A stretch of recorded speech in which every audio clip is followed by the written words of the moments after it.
रे दा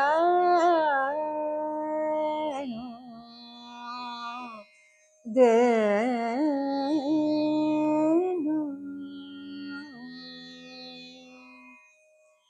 ये रे आली पिया बिन सखे रे आली पिया बिन सखी गणना परत मोहे घड़े पल छिन देना गणना परत मोहे घड़े पल छिन देना रे आली पिया बिन।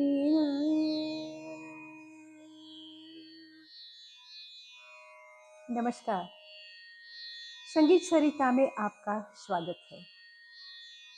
लास्ट एपिसोड में हमने बात की थी गुरु शिष्य परंपरा के बारे में। अभी जो मैंने राग गाया वो है कल्याण, यमन या यमन कल्याण, तीनों नाम से जाना जाता है। कल्याण में सिर्फ तीव्र मध्यम से गाते हैं और यमन कल्याण में शुद्ध और तीव्र दोनों मध्यमों का प्रयोग किया जाता है। गुरु शिष्य परंपरा के बारे में जो मैंने बात की थी,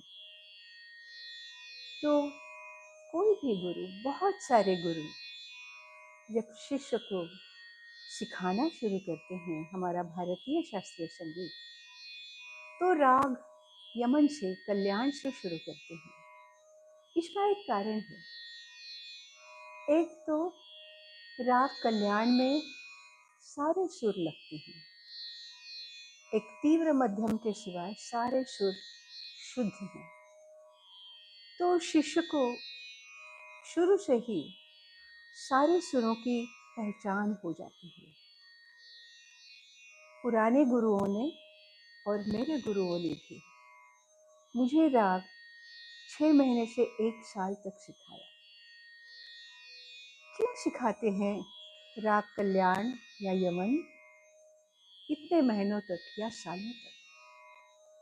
क्योंकि यमन राग की पहचान पूरी जब हो जाती है, आप पूरी तरह से राग कल्याण को गुरु के कहने पर आत्मसात करते हैं, तो इसका मतलब ये है कि राग स्वरूप की जो आपकी नज़र है, आपका जो विजन है, वो गुरु के कहने के अनुसार पूरा हो जाता है।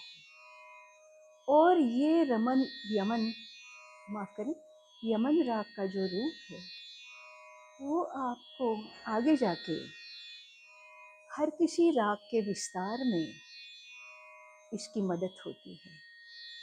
दूसरा राग है राग तोड़ी, जो अनेक गुरु यमन के साथ साथ सिखाते हैं या यमन के बाद सिखाते हैं, क्योंकि उसमें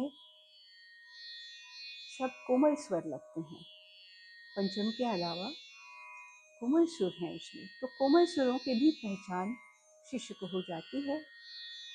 राग कल्याण और राग यमन, राग तोड़ी या राग भैरव भी सिखाते हैं, उससे शुद्ध और कोमल ये सारे सुर पहचान हो जाते हैं और पक्के भी हो जाते हैं। और यही गुरु शिष्य परंपरा है। जो येरी आली पिया बिन मैंने बंदिश गाई, वो भी बहुत पुरानी और पारंपरिक बंदिश है। Most of the gurus teach this bandish. There are different bandish in Rag Kalyan or Yaman, but many gurus have taught this bandish to their disciples. तो ये गुरु शिष्य परंपरा क्या है इसका मैंने एक उदाहरण दे दिया। आगे चल के हम काफ़ी सारे राग सीखेंगे और अगले एपिसोड में मैं बात करूँगी घरानों के बारे में, क्योंकि ध्रुपद गायकी से शास्त्रीय संगीत शुरू हुआ। जैसे मैंने कहा, अमीर खुसरो के टाइम से यानी 13वीं सदी से ख्याल गायकी, राग संगीत, ख्याल संगीत में आया। ध्रुपद धमार गायकी में भी राग संगीत था, लेकिन ख्याल गायकी में वो राग बंदिश हुए और उसके बाद घरानों का निर्माण हुआ। तो घराना क्या है, कौन से घराने हैं और हर घराने की विशेषता क्या है, इसके बारे में हम अगले एपिसोड में बात करेंगे।